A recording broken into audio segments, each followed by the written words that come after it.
دور جنگل کے پار ایک بہت ہی خوبصورت گاؤں ہوا کرتا تھا۔ وہاں پہ ایک لڑکا عاشم تھا جو کہ اپنے بیوی اور ایک بچے کے ساتھ رہا کرتا تھا۔ وہ اپنا فارغ ٹائم گاؤں کے پاس والے جنگل میں گزارا کرتا تھا اور شام کو گھر آ جاتا تھا۔ اس کے بیوی بچے اس کا انتظار کر رہے ہوتے تھے اور پھر رات کو سب اکٹھے بیٹھ کے کھانا کھایا کرتے تھے۔ عاشم پیشے سے ایک مزدور تھا اور وہ لوگ اکثر اپنا گزارا سبزیاں کھا کے کیا کرتے تھے۔ ایک دن جب وہ جنگل جاتا ہے تو دیکھتا ہے کہ ایک لکڑہارا درخت کاٹ رہا تھا۔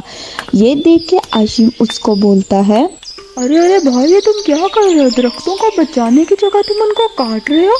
ارے یار بھائی، میرا ٹائم ویسٹ نہ کرو، تم جا کے اپنا کام کرو اور مجھے اپنا کرنے دو۔ تبھی اشر کو ایک زبردست آئیڈیا آتا ہے۔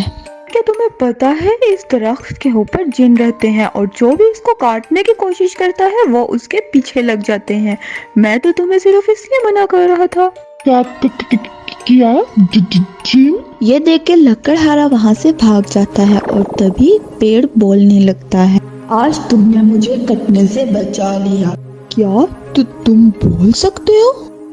میں تمہیں انعام کے طور پہ بھی گنتی دے رہا ہوں۔ اس کو بجا کے تم کچھ بھی کھانے کو منگوا سکتے ہو، لیکن یاد رکھنا یہ صرف دن میں ایک دفعہ ہی کام کرے گی۔ عاشم وہ بیل لے کر واپس آ جاتا ہے۔ اس کی بیوی اس کا کافی دیر سے انتظار کر رہی ہوتی ہے اور آتے ہی غصے سے پوچھتی ہے کہاں اتنا ٹائم لگ گیا تھا۔ عاشم اس کو سارا واقعہ بتاتا ہے اور وہ گھنٹی دکھاتا ہے۔ وہ حیران ہوتی ہے اور ساتھ خوش ہوتی ہے۔ عاشم گھنٹی بجاتا ہے اور دیکھتے ہی دیکھتے ٹیبل پہ ایک کے بعد ایک کھانا آنے لگ جاتا ہے۔ یہ دیکھ کے وہ دونوں بہت حیران ہوتے ہیں۔ پھر پوری فیملی بیٹھ کے مزے سے سارا کھانا کھاتی ہے۔ اسی طرح کافی ٹائم گزر جاتا ہے۔ ایک دن اس کی بیوی کا برگر کھانے کا دل کرتا ہے۔ وہ گھنٹی بجا کے برگر منگوا لیتی ہے اور آرام سے کھا لیتی ہے۔ جب شام کو عاشر واپس آتا ہے تو وہ آ کے دیکھتا ہے کہ گھنٹی کہیں پہ بھی نہیں ہے۔ جب اس کی نظر پڑتی ہے تو گندے برتنوں پہ۔ اس کو بہت غصہ آتا ہے کیونکہ گھنٹی صرف دن میں ایک دفعہ ہی استعمال کی جا سکتی تھی اور آج کے دن وہ بنا کچھ کھائے غصے سے بھوکا ہی سو جاتا ہے۔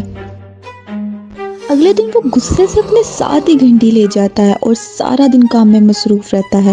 دوسری طرف اس کی بیوی گھنٹی ڈھونڈ رہی تھی تاکہ وہ خود بھی کچھ کھا سکے اور بچے کو بھی کچھ کھلا سکے کیونکہ گھر میں کچھ بھی نہیں تھا، لیکن اس کو گھنٹی نہیں ملتی۔ شام کو عاشر آتا ہے واپس اور گھنٹی بجا کے پسند کا کھانا منگوا کے کھانے لگتا ہے۔